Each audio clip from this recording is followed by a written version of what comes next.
Welcome to episode 7. I am so glad to be back. I have missed you all so much. So we're going to jump right into tonight. Tonight's going to be a little bit different. It's titled Let's Chat for a reason. So normally, I come on here talking at you guys, but tonight I want you guys to kind of converse with me as much as we can, being that this is a live video. So I'm going to say 3 things a lot tonight. 1, this is a judge-free zone. So if you have something you want to say or a question that you have, you can ask and not be judged, okay? Which leads me to my second point, personal messages. So if I talk about something tonight and you want to comment or ask me a question that you don't want to disclose to the public, you can send me a Facebook message, or you can text me my personal number while the live is going on, and I will disclose it anonymously unless you tell me not to. So if you have a question or a topic that you would like to be talked about, you can send it to me personally on Facebook or on my phone, and I will talk about it, discuss it anonymously unless you say you want to talk to me one-on-one about it, and we will do that. And thirdly, this is open conversation. So we will be talking about things that you all want to talk about. I posted a status earlier asking for people to comment and send me topics or things that they want to be talked about tonight. And I did receive a few topics, so I will start with those, being that they were sent to me already. And this is, like I said, open conversation. So if you have a topic on your head right now or on your heart that you want me to talk about tonight, comment it right now, okay? Or throughout the video, if I talk about something and it just sparks this thought in your mind, you can comment or send it to me and I will talk about it tonight. I will answer questions to the best of my ability, and we will go from there. So with that being said, I guess we will start with the topics that I received after making my post.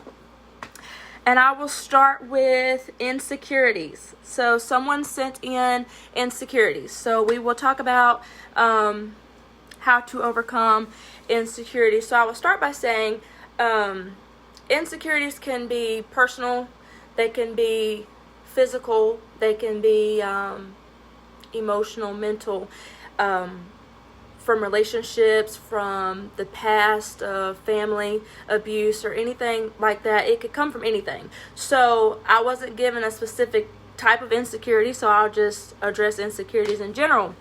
So my suggestion, if you're dealing with insecurities, find the root of the insecurity. So I'll use me, as I always do.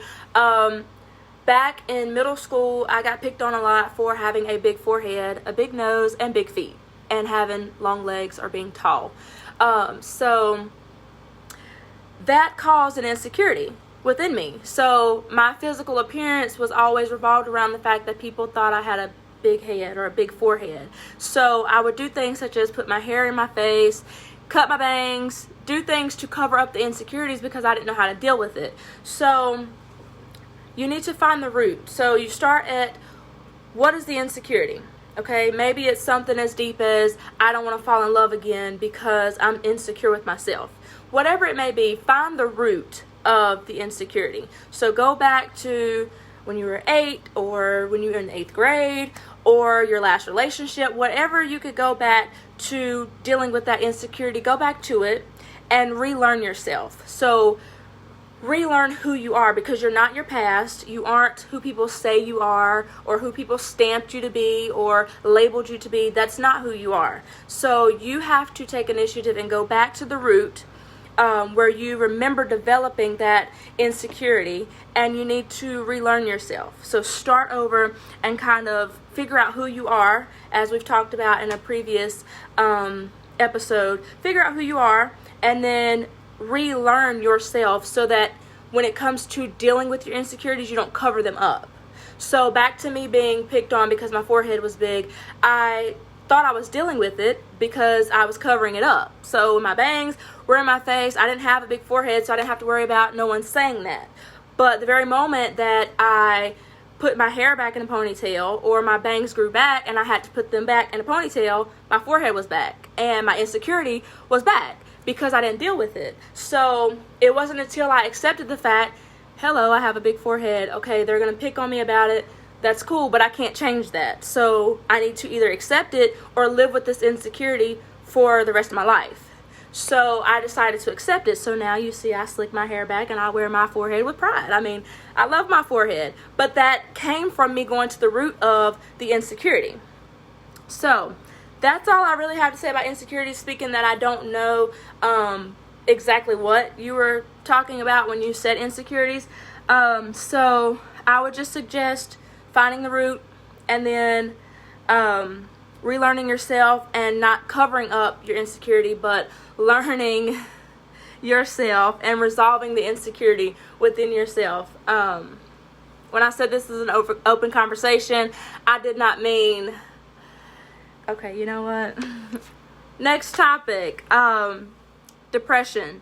So being that August was going to be the depression and anxiety month for Graceful Restoration, we were going to deal with that then, but that was a topic sent to me, so I wrote a few notes out about it. I've heard people say depression is a choice. While I do not agree to that, I do agree to some extent. Depression really is not a choice. It's what you do about depression that is a choice. So whether it's short-term depression or something that you've dealt with for many, many months and years, depression is not necessarily a choice. So for instance, your dog died last night and you went to sleep with that on your heart, you're really hurt, and then you wake up the next day and you're depressed. That's not something you chose to do. You didn't say, okay, wake up in the morning depressed. You woke up with depression. So that was something that was kind of out of your control. Now, what is a choice is how you choose to deal with that depression. So are you going to lay around and cry and watch dog movies and listen to funeral music? Or are you going to try to do something to lighten your day?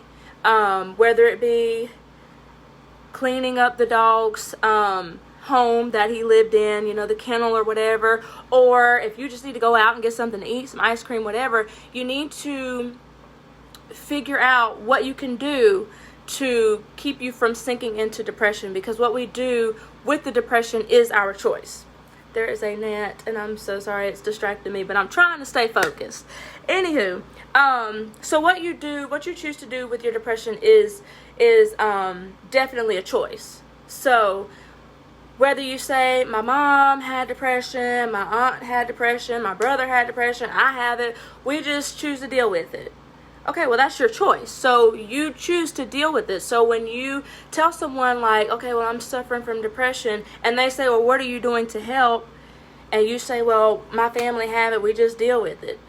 That's your choice. So when it comes to depression, I would suggest to find something to mellow you out. If you know that you're a painter, or you're a singer, or you're a musician, whatever you do for fun, whatever you do when you're happy, that makes you happier, is what you should do when you're depressed, because it will kind of mellow you out. It's not going to make you go 0 to 100 real quick, but it will kind of mellow you out so that you're borderline. Okay, yes, I'm depressed, but I feel good because I'm doing something to kind of fix my attitude, to kind of fix the way that I feel. So I would suggest when it comes to depression, be mindful of the choice that you make when it comes to dealing with it. So which is the next topic actually, heartbreak. So whenever you deal with a heartbreak, are you going to lay in your bed and listen to the sad love songs? I mean, I don't know what we do nowadays.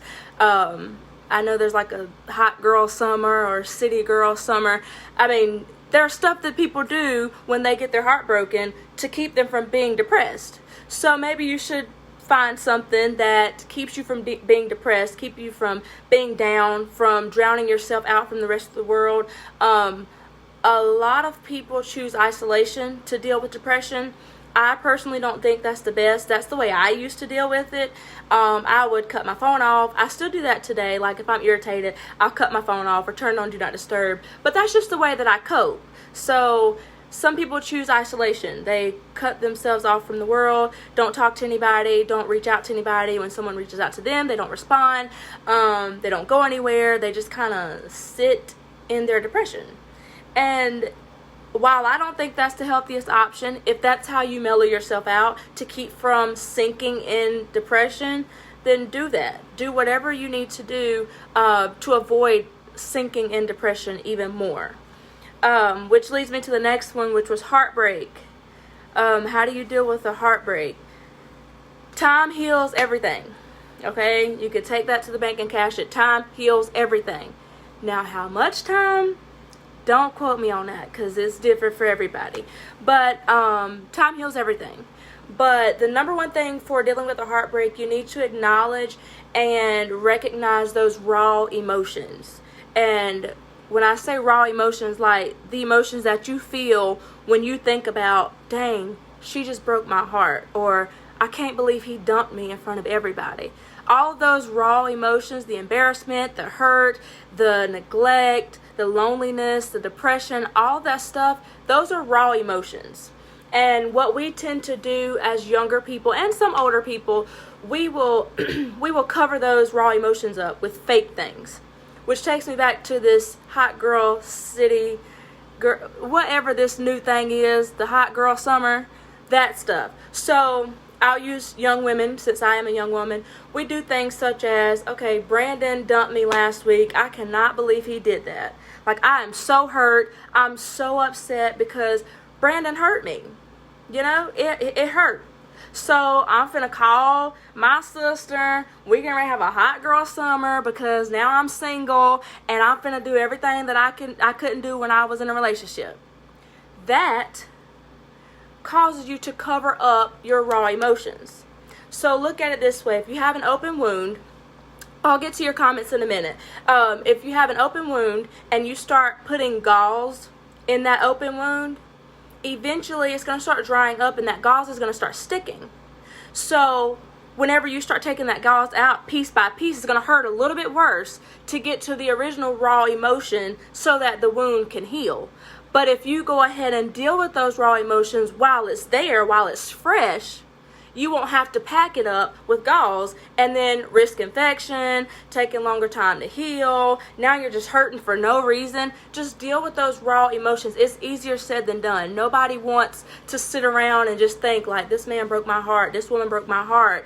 But you have to. You have to acknowledge and recognize those raw emotions in order to heal. Because you have to let that stuff out. Because then what happens if you don't deal with the raw emotions? I'll fast forward to, I'm heartbroken.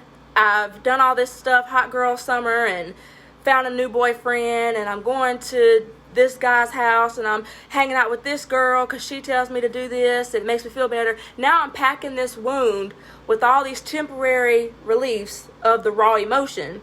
So I find someone that really loves me. And this is what happens when you neglect your raw emotions of a heartbreak.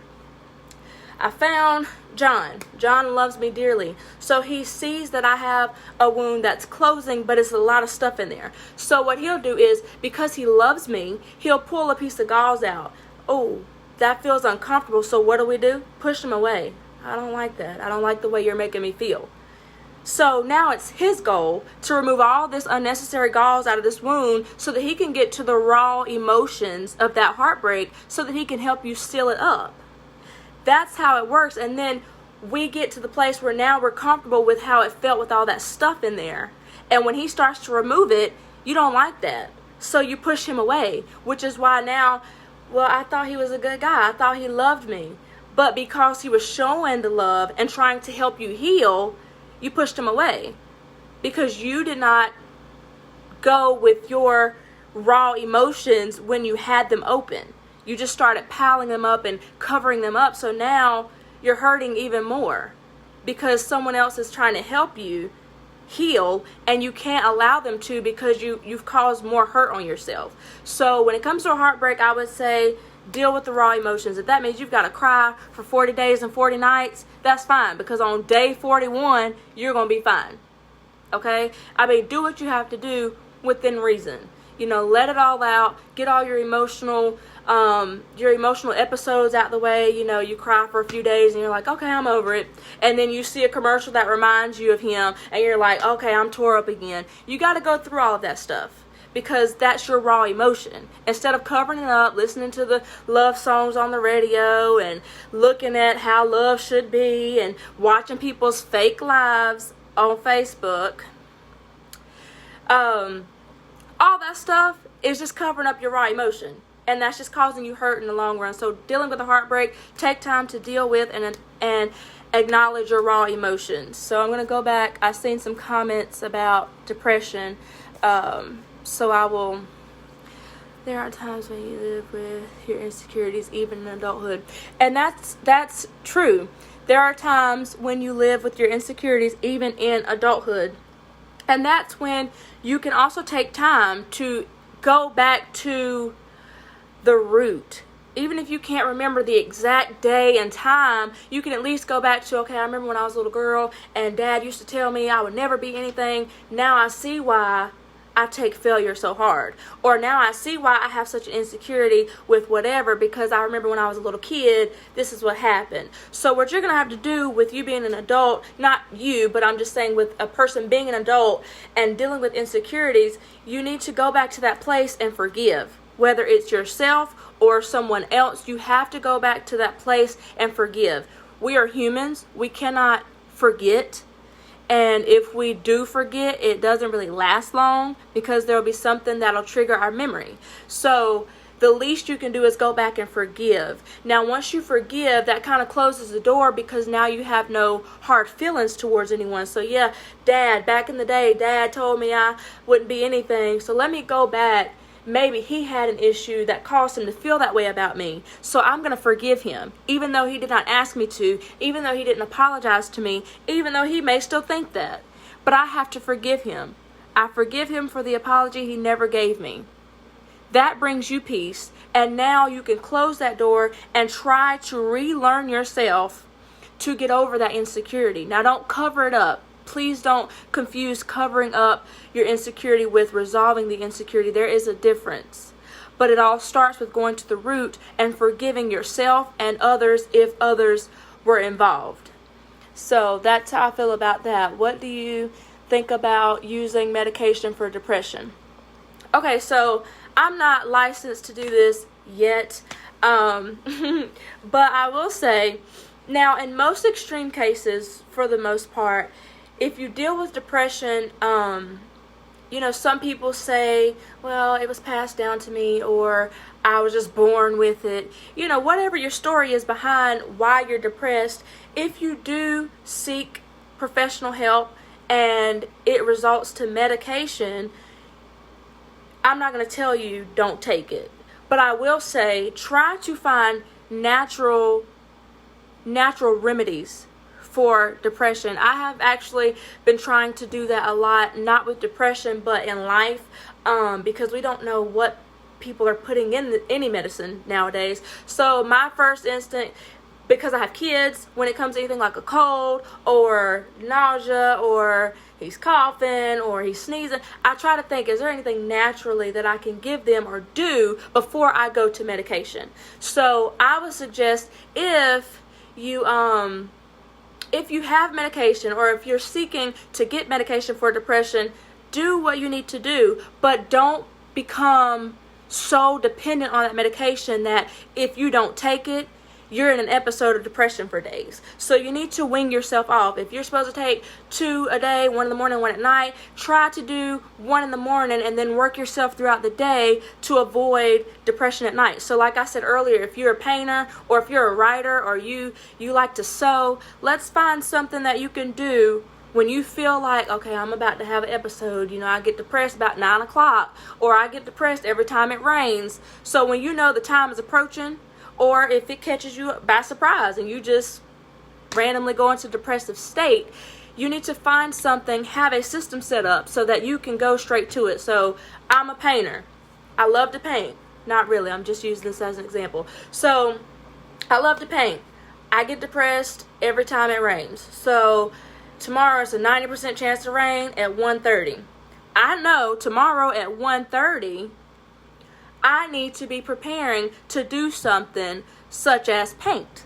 Okay? Just so I can take my mind off of the fact that I know I'm supposed to be depressed at that time.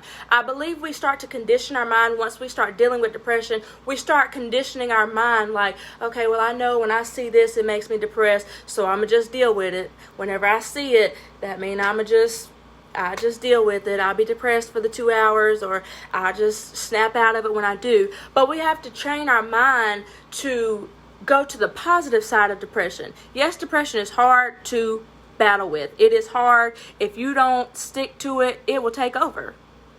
I hate to give depression props like that, but it will take over if you let it. That's why you have to use that willpower, which is a previous episode. Use that willpower that you have to take initiative and do something against depression. You know, if you're dealing with depression, whether it's been 2 weeks or whether it's been 15 years, you know what sets you off. You know what causes you to be depressed, or you know who causes you to be depressed. You cannot go around avoiding these things or these people, which is why now you take medication, so that when you are approached with these things that cause you to be depressed because you're on medication, you don't have to worry about being depressed. But I believe you should wean yourself off. Take the medication. Take it. I'm not going to tell you not to, because I'm not a doctor and that's not my place. Take the medication if you have it, but wean yourself off. Don't become dependent on that medication. So try to find positive systems, positive things, activities, positive people that you can talk to whenever you feel like, okay, well, I don't want to take that medicine today, but I know if I don't, I'm going to be crying all day. You have to have a little bit of willpower to say, all right, look, Mac, you've been dealing with depression for 17 years now, and you done took medicine for 3. It's time to do something different. It's time to break that cycle, and it's time to do something now that brings positive insight to this depression, this depressive lifestyle that I've been living. So as far as medication, I would say take it, but wean yourself off. Don't become dependent on it at all. Now, give or take, there's a situation that you just really need it, then go for it. That's what it's there for. But don't let that be a choice. Let your medication be an option. Don't make it to the point where it's, well, I'm about to get depressed, let me go pop my pills, or let me go take my medicine. Try to get something else in place of that. So let me try painting first. If I can't paint my way to a happier place, then I'll call my best friend and I'm going to see if he can talk to me and talk me out of a depressive state. If that don't work, I'll try to take a nap. If that don't work, I'll eat. That don't work, I'll take my medicine, because I've tried everything that made me happy and it didn't. So I'll take my medicine. So make your medication an option. Don't really rely on it. Even if you can pop it and go from depressed to overly happy in 13 seconds, it doesn't matter. Just don't become reliant on that medication. So make your medication an option, if that helps out any. I don't agree. Time does not heal everything. Time heals some things. We just learn to cope. Doesn't mean that you're healed. Okay, so that goes back to the whole heartbreak, because I said time heals everything when I was talking about the heartbreak subject. So with that being said, we'll go to a physical sense now. I've never seen a wound not heal. So I'll use me for an example. I have a wound here. It was an open wound. When it happened, it was open, okay? And it closed up. I had to get it stitched, but it was still gaps in it. And over time, it closed up. It left a scar, a permanent scar, but it's still closed up with time. Now, I say that because time does heal. It really does. May not be 2 weeks time. It may not be 15 minutes. It may not be 4 months. It may take a long time to heal, but time does heal. Now, will you be left with a scar? Possibly, depending on how deep or how forceful the heartbreak was, or the wound, how bad the wound is. It will heal. It will just leave a scar. So I do believe that time heals everything. It just takes a lot more time for some things. And I'm not saying that you're wrong or your opinion is wrong. I'm just stating why I believe that it is time heals everything. And we do learn to cope, and that doesn't mean that you're healed. Well, I wouldn't necessarily call that coping. I would call that covering up. Because if you're learning to cope, then you're on your road to recovery. But if you are covering up, then it's still there. It's kind of like pushing stuff under the rug. So you can't expect a clean floor if you're still pushing stuff under the rug, because once you lift the rug up, your floor is still dirty. It was just under the rug. But if you're coping, that means you're picking up stuff off the floor one thing at a time. And it's taking a long time, especially if you got carpet. It's taking a long time, but you're doing piece by piece, string by string, and it's tiring. It's long term though, because you're coping. Now there's a difference in coping and covering up. And when you cope, of course some people don't completely 175% heal, but you did work towards it, because coping is what you use. Coping is the skill or the tool that you use to help recover, to help heal yourself, or to help heal someone else. So coping is what you use to heal, while covering up is what you do, and then you thought you were coping, but really you were just covering it up. And then once it was exposed, you realized you weren't healed anymore, because you were just kind of covering up, sweeping it under the rug. And that's just my take on the whole time heals everything, because I really do believe that time heals, no matter how big or small, how serious or silly. I believe time heals everything. It's just a matter of knowing when you're coping and when you're covering up. They can look the same.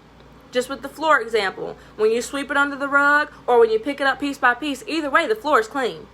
The floor is clean. It's not till you lift the rug up that you realize that there's still dirt there, because you just put it under the rug. So you weren't really coping, you were covering it up. So that's my take on that.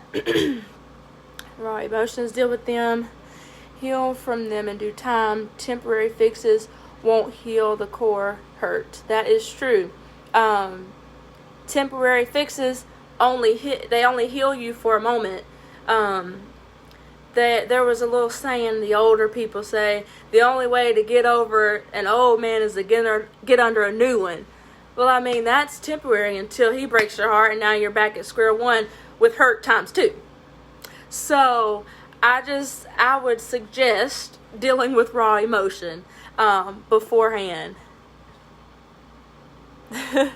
Yet. Yeah, I'm not licensed and I'm not certified yet. Okay, the insecurity is dealing with a part of people making fun of a part of your body, like they did with your forehead, but you don't even have a big forehead. And that's right. So I don't even know if I addressed this already or if this is going to be addressed in a future episode, but when someone doesn't like something about you, it usually reflects something that they don't like within themselves. So 9 times out of 10, when someone's bullying you, whether you're in middle school or whether you're in the workplace as an adult, when someone is bullying you or attacking you for something, whether it's physical, mental, emotional, usually it reflects something that they are not satisfied with within their own lives. Now, being that you say they made fun of my forehead and I don't have a big one, well, after being told so long and picked on so long about me having a big forehead, I started believing it. And till this day, like, I will still say, like, I do have a big forehead. And I mean, it doesn't bother me now, because I love my forehead. I mean, I think I'm kind of cute, to be honest, with my big forehead. But that was an insecurity because people made fun of it. And being that you think that I don't have a big forehead, it goes back to maybe they were making fun of me because they're not happy with the way that they look. So they took it out on me because I'm innocent. I had nothing to do with how they look. So because they were unhappy with their personal appearance, they just took it out on someone else's personal appearance. And that's usually how insecurities start. That's why I said it's important to go to the root, because usually when you go to the root of it, you'll find out a lot of stuff. Let's go back to the whole dad situation, okay? Dad told Billy that he would not be any good, he would not be successful, he's not going to be anything. And Billy grows up with that in the back of his mind, so now he's living like a failure, failure, or he's trying to be overly successful to avoid being a failure. But if he goes back to the root of that, well, my dad told me I wasn't going to be anything, or my dad told me that I was going to be a piece of crap, or I wasn't going to amount to nothing, and then you realize that your dad had the same abuse, or you realize that your dad failed in an area that he was ashamed of, so he just assumed because you were his seed that you were going to do the same thing.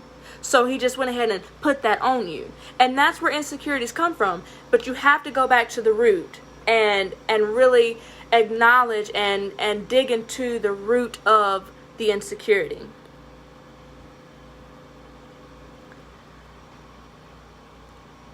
And then, so everybody's watching, use the willpower that you have. Yes, Deantra, use the willpower that you have. That's what you have it for. Okay, I think that's all of my scrolling to. Yeah, not yet.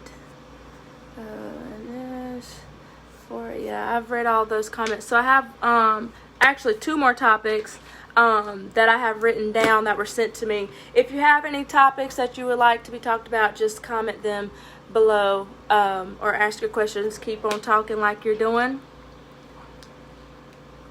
So, next topic, soul ties. So, I'll start by saying soul ties, I wrote out a few notes when this one was sent to me. I was like, okay, I'll write out some stuff for this because this is kind of a relevant topic in today's time. So, soul ties. That is a spiritual connection between 2 people.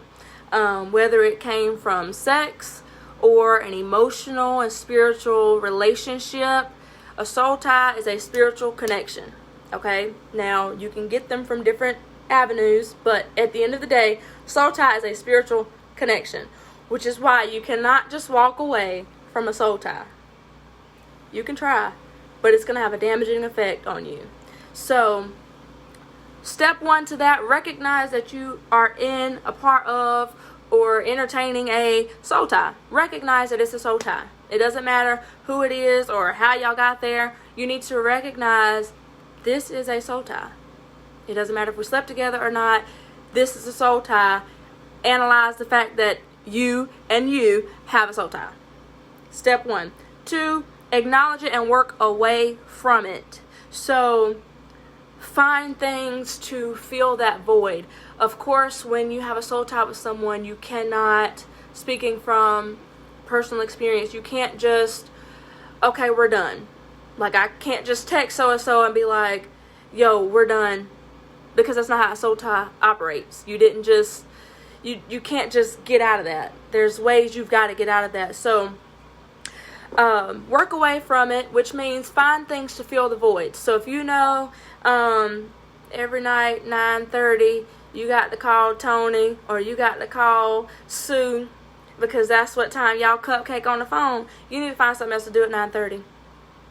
If you are trying to work away from a soul tie, get free from a soul tie, of course, us spiritual people, the people that believe, we know that prayer is number 1. But for the people that aren't quite on that level, you can still pray. But if you want physical work to do, find something to fill the voids. You know, okay, Tony's going to FaceTime me at 9:30 and he wants me in the lingerie so we can FaceTime. Find you something else to do at 9:30. You better turn the Lifetime and watch a movie. Find you something else to do in place of things that you do to keep the soul tie alive. So, stop hanging out. Stop calling and texting all the time. I mean, it's little things that you can do, but you have to find something else to do in place of that. You can't just say, well, I'm not going to answer his FaceTime tonight at 9:30. You need to have something else to do. If you have to call your best friend and say, hey, we need to go find a 9:30 movie to see, and we go to the movies at 9:15 so we can be in the movies at 9:30, and I can't answer Tony's call at 9:30. Find something else to fill the void. If you know that you only go to, I don't know, Subway with Barbara, then you need to either find somebody else to go with you to Subway or stop going to Subway. Because you keep entertaining it, it's going to keep going. So if you know that you've got you do things with this person, find something else to do. Find someone else to do those things with. Okay, I'm a walker. I love to walk in the park. I'm just using this as an example. I love to walk in the park. So every Tuesday, me and John, we walk in the park. Okay, well, guess what? This Tuesday, I'm going to call my sister and she going to walk with me. So since I can't stop doing my activity, I'll just change who I do it with.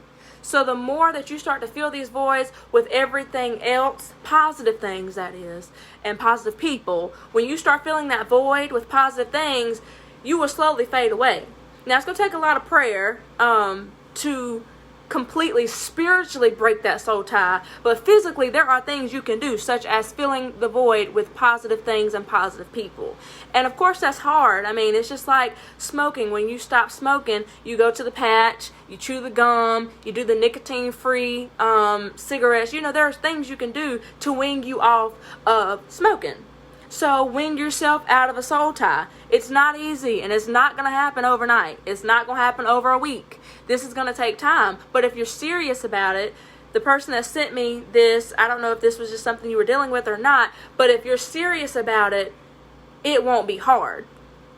Yeah, you may think it's hard, but if you know, okay, me and John, we done had this soul tie for 5 years. We're not going to be together. He's probably got a girlfriend. We just got a soul tie. If you know, okay, now I'm tired of this. I'm really tired of entertaining this soul tie. I really wish that I could break this soul tie. When it comes to filling the void, it won't be hard.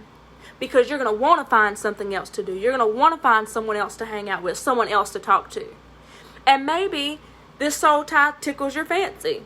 Let's go to the sexual aspect of it. Okay, so let's just say me and John, we've been soul tying for 3 years. We've been sleeping together. The soul tie started with us having sex. We met at the club and we just, okay, I won't say club. We met at a restaurant and we just clicked from there. We started having sex and that created our soul tie. So now it's more so of a physical soul tie than it is spiritual. Even though it's all spiritual connected, it's just more so now I can't get rid of him because I need that sexual fulfillment.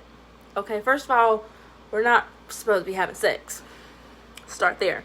Second of all, you can wean yourself off. Now, with it being sexual, that's a lot harder because you'll crave the touch, you'll crave the time, the feeling, the romance. There's all things that tie into the physical intimacy of a soul tie. So try to wean yourself off the physical way. So if you know when you wear those Levi bootcut jeans and that green shirt with the tie in the back, you know that makes him feel some type of way. Don't wear it. Okay? You know when we go to his house, we're going to get it on and popping. Don't go to his house. If y'all have to hang out, find somewhere else to hang out. So, you know, he likes to drink this kind of wine because it makes him feel this type of way. Or, you know, drinking this kind of wine makes you feel some type of way. Don't drink it. It's real simple, and it sounds real simple. It's just hard executing these things. It's hard to put these things into play because our flesh wants what it wants. But when you spiritually connect with God, which is a whole nother conversation, that'll overpower the flesh. And I am a firm believer, and I am a living witness. It will overpower the flesh. The flesh is strong, yes it is, and the flesh wants what it wants. But when you are spiritually tied to God, you don't have time for that. You really don't. When you're so lost in the Word, when you're fasting and you're praying, that flesh stuff is dead. I mean, it's like at the end of the day, okay, we're having sex. Great. It's wonderful. That's my soul partner. That's my soul tie. And I'm so busy having sex with my soul tie partner that I'm missing out on my soulmate that's standing over there looking at me because I'm entertaining a soul tie. Break away from the soul tie. Physical, mental, emotional. Take steps away. Fill the void however you need to do it. Fill the void with positive people, positive things. And even if you have to, when it comes to not even just the sexual intimacy, but when it comes to a soul tie in general, if you have to, create a friend that'll hold you accountable. Okay? If I know Betty, she gonna hold me accountable every time she asks me what I'm doing. If I say about to go see John, she gonna say I'm on my way over. So now I can't go. So find your friend or family member that you can tell them the situation, or maybe not everything, but tell them enough so that they know that they have to hold you accountable. So have you an accountability partner to help break that soul tie. So, hello Tammy, hey Monique, hey Deantra, that's good talk. Last topic that I have written out,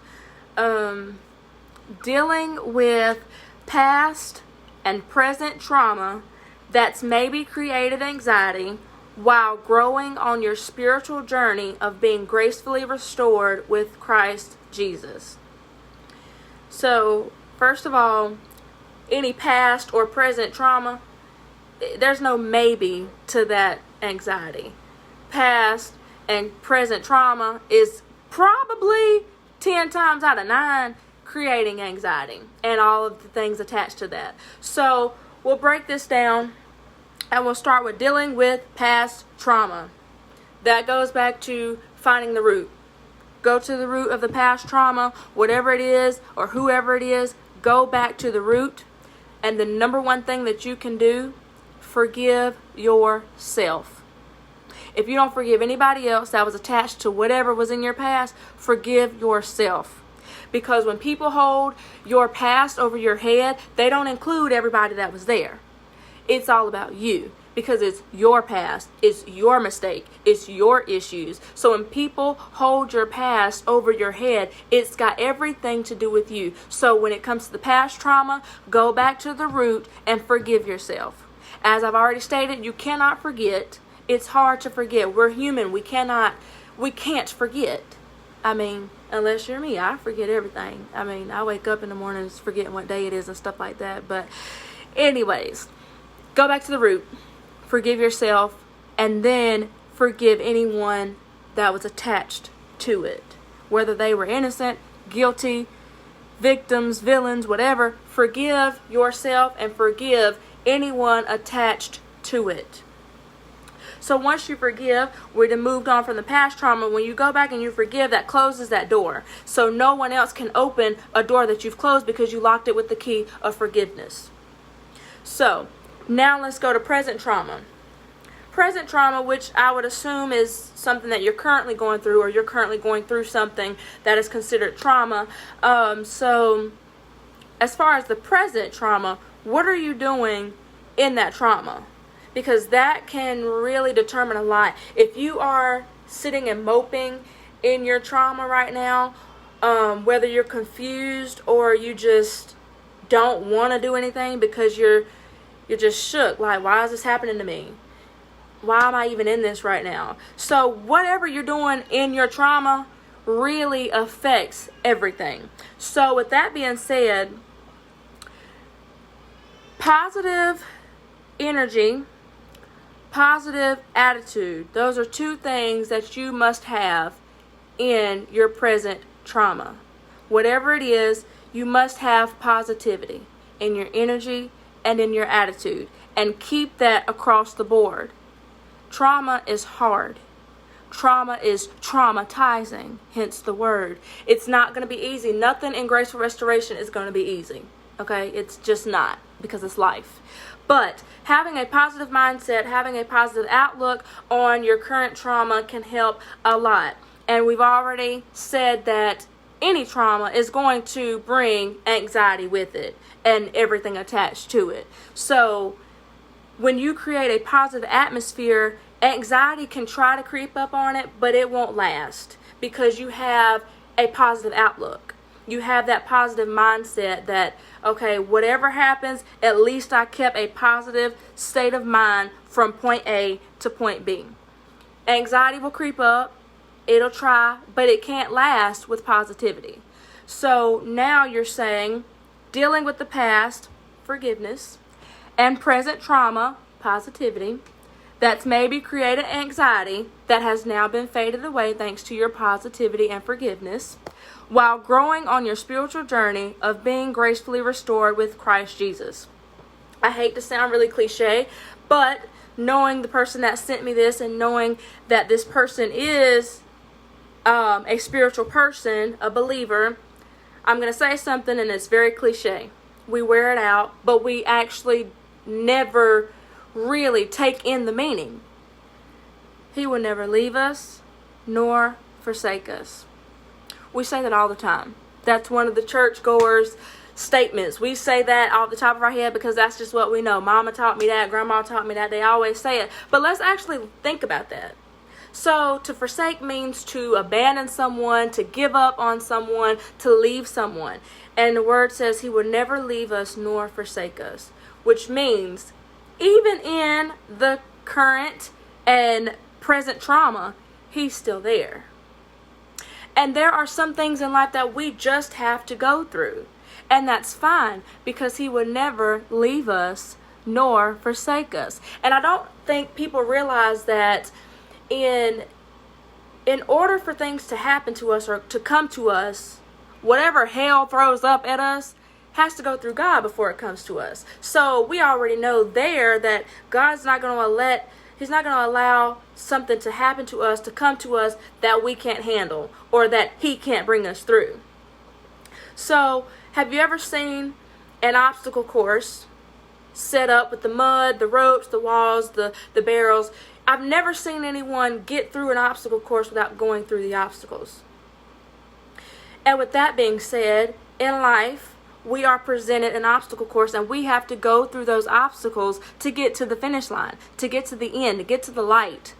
But what we fail to realize was God said he would never leave us nor forsake us, which means every obstacle that we come up to, every trauma that we are faced with, he would never leave us nor forsake us, which means he is right there.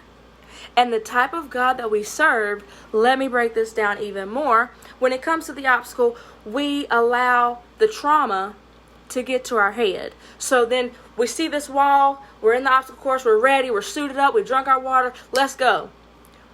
God, I can't do that. You see that wall, people throwing my past up, and it's just getting bigger and bigger as we're standing here. So now you're looking at God like, you said you weren't going to leave me or forsake me, but look at this wall that these people have built with my past. How am I going to get over this? And God will say, trust me. 1 foot at a time, 1 arm at a time. Climb up to the top. When you get to the top, just jump over, and I will catch you. Trust me. And then here we go with the trauma. But they throwing up the stuff from when I was in high school. And then they throwing up the stuff from when I talked to so-and-so. Or when whatever happened. So now we're starting to work ourselves up for no reason when God already said, climb up to the top, jump, and I'll catch you.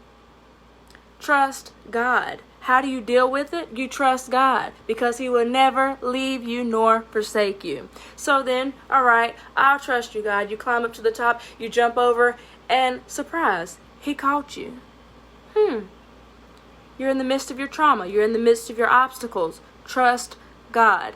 Next obstacle come up. It's a barrel. It's about this big, and you know you this big. And you like, God, I can't get, you see how small that is? I cannot do that. And God will say, well, you know what?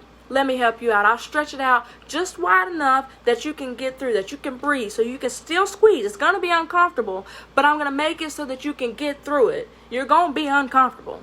But with my help from God, you'll get through it. So then you get halfway through the barrel and you realize like, oh, God, I'm getting stuck.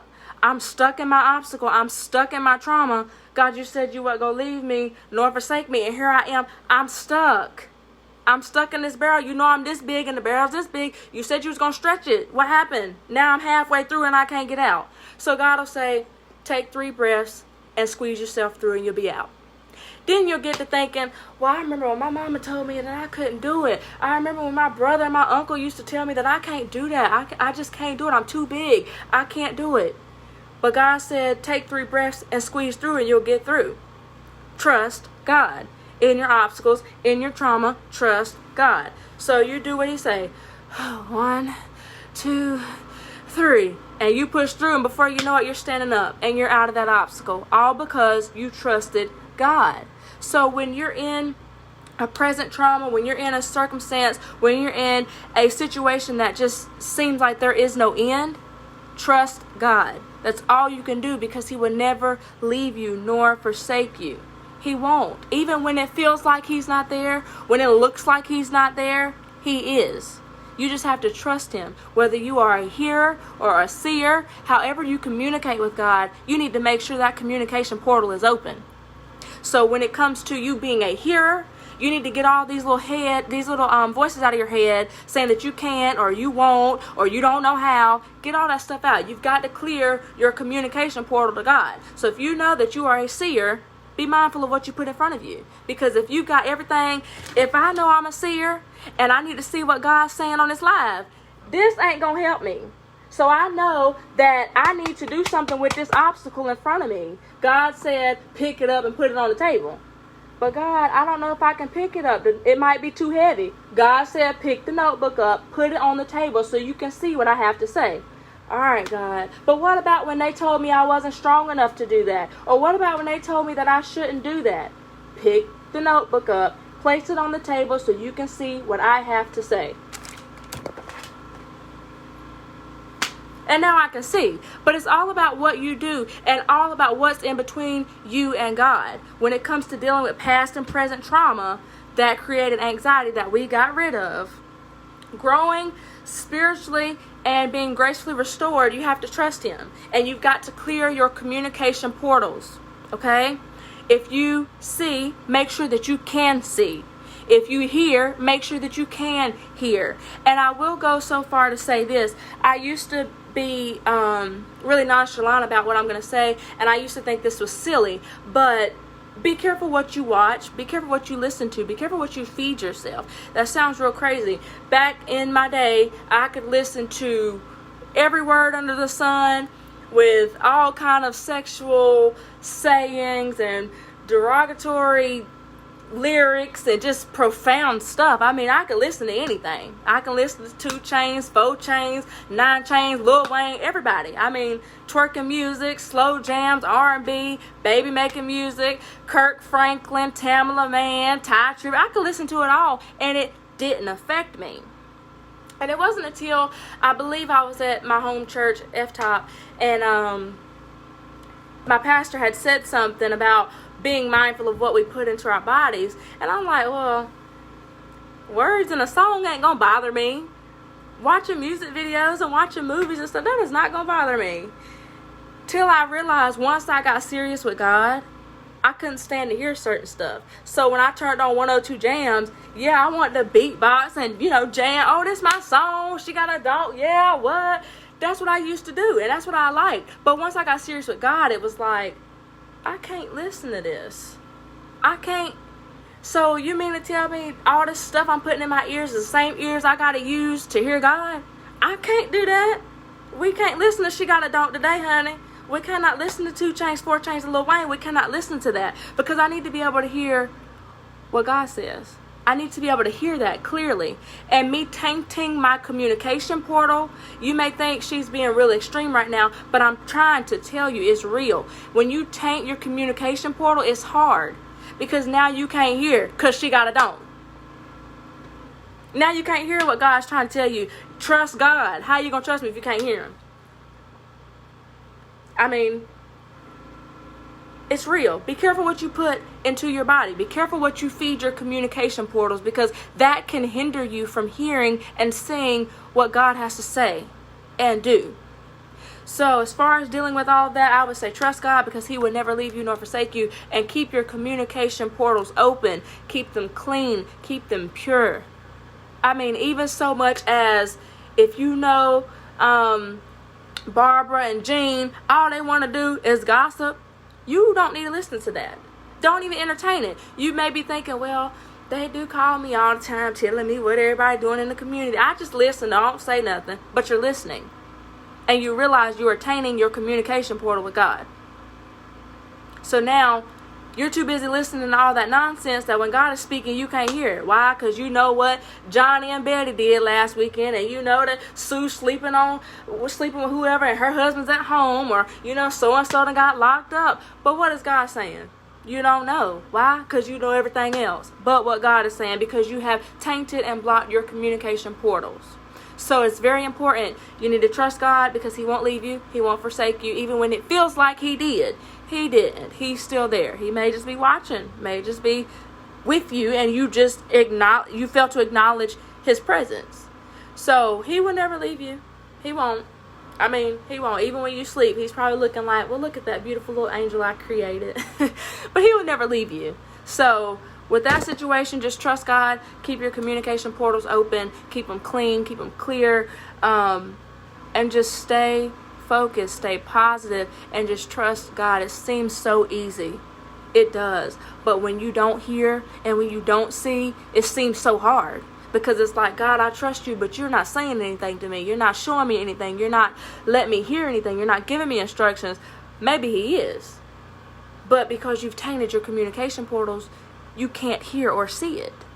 So be mindful when it comes to this topic. Be mindful of what you do with your communication portals. So those are the topics that I had written out already. If you have any comments, questions, you can comment them, or you can send me a personal message. I feel free to, if you want to talk to me after the live, that's fine. I have a lot more of that interaction after my lives. So I have people that wait till my live is over to want to talk to me, and that's fine. I'm open. I am here for you. If I don't have anything else on here, I can go ahead and close out with my little spiel that I am here for you. No matter who you are, whether I know you or not, it doesn't matter. I am here for you. If you have my phone number, shoot me a text, FaceTime me. If you have me on Snapchat, I respond on Snap, I respond on here. Just reach out to me. I'm here. Use me. That's what I'm here for. So if you ever want to talk, if you need to get something off your chest, if you need advice, you need help, I'm here for you. I will do another open conversation probably come in August. I forgot that this is the last Monday of this month. So come in August, I'll probably have another open conversation, let's chat night. I'll put it up in advance so that people can have time to comment. I know I did it last minute today, but I will definitely put it up in enough time that people can comment and send me stuff so that I can have more things and address more people. Sing a closing song. I know y'all hear all this yard work going on outside, so I don't really think it's fit for me to sing a closing song.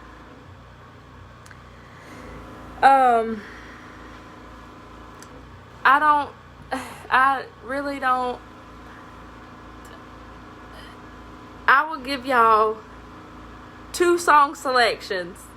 I will pick, and I will do like 12 seconds of a song. So the 5 people that are watching right now, you can send 1 song, and I will see if the Lord is communicating with me on singing this song, since we're talking about communication portals. So I'll give y'all like 15 seconds to comment a song, and I may sing like 3 seconds of it. I know I done cut my time down again, but I'll give y'all some time to pick a song, and I will pick a song out of the songs y'all post. Let's see, I'm gonna put my little timer on. Alright, I'm giving you all, let's see, I'm giving y'all 30 seconds to comment a song. If I do not have a song in 30 seconds, I will be logging off, and this will be the end of the video. So your time has started now. Oh man, she commented real quick. Oh, maybe I should have started the timer a little bit earlier.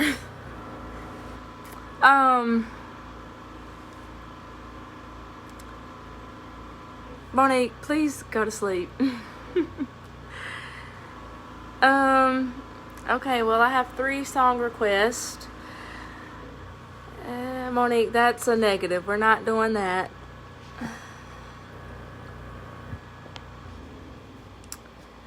I don't, back up against the wall. Back up against the wall. Can you give me a few more lyrics to that? Back up against the wall.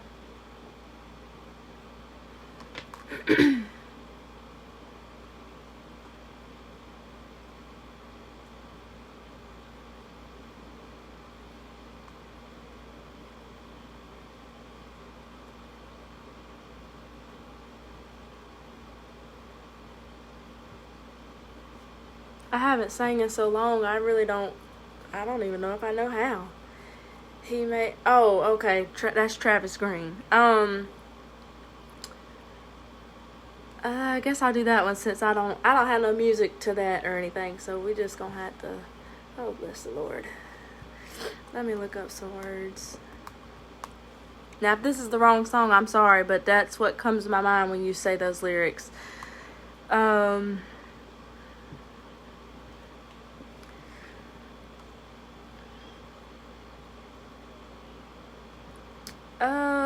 I think these are the words to that. I'll sing a little bit of Made Away, and then I'm gonna get out of here.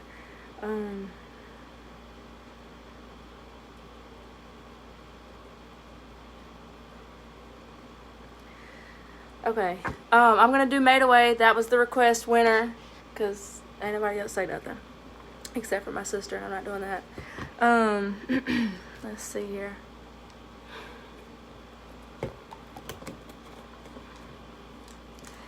Standing here, not knowing how we'll get through this test, but holding on to faith, nothing less. Nothing can catch you by surprise. You've got this figured out. You're watching us now. But when it looks as if we can't win, you wrap us in your arms and step in. And everything we need you supply. You've got this in control. And now we know that you made a way. When our backs were against the wall, and it looked as if it was over, you made a way.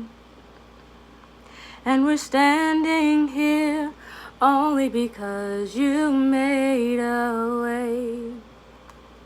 Alright, that's all of that. That's the first time I've sung in a long time. Bless God. So I am, speaking of singing, I will be rescheduling my worship night. I don't know when yet, but I will be rescheduling worship night, and that will still be happening. I will try to do it in August if I can. If not, it will be in September. September is a very special month for me. September is Suicide Awareness Month. So we're going to be talking about suicide in September. But I'll try to do something worship related in August, hopefully. And if I do, it may not be a Monday night, but I will try to keep it on schedule. Just because I had some people actually looking forward to that.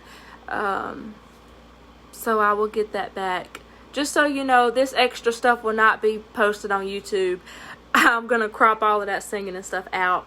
But this video will be available on YouTube, on Graceful Restoration's YouTube account, in case you missed the beginning or I talked about your topic and you were not on here. You can go rewatch it on Graceful Restoration's YouTube channel. It'll also, I probably won't post this to my page either because I was singing. So if you want to, you can definitely watch this video on YouTube, because it probably will not be posted to my page after today. So, if all hearts and minds are clear, He moved mountains. Don't stop. Lord, you made a way. Listen, now, I'll do a karaoke night or something just for giggles, but tonight's not that night. So, if all hearts and minds are clear, you guys, I am here for you. I'm glad to be back. I will be back on Monday, August the 3rd. I will be back again. Normal time, 6:30. Like, share, comment. We will actually be talking about something on Monday. It will not be open conversation. It will be, you might have blessed someone with that little bit. I do take personal, now that we're going there, I do take personal calls. So if you have a personal request, you want to hear me sing or something, you call me personally and I will deliver to you upon request. So I accept FaceTimes, I accept video chats on Facebook and phone calls, and I will sing to you, talk to you, whatever you want me to do, I will do that personally. I will personally deliver to you. So if you were blessed by that little song and you want more, you can call me and I will give you more. So, as I've already said 5 times, if all hearts and minds are clear, thank you all so much for tuning in tonight. Tonight was really fun, talking with you all about topics that you chose to talk about. I look forward to seeing everyone on Monday. Like I said, this video will not be posted to my page today, but it will be available on YouTube. Please, somebody get Monique off my live.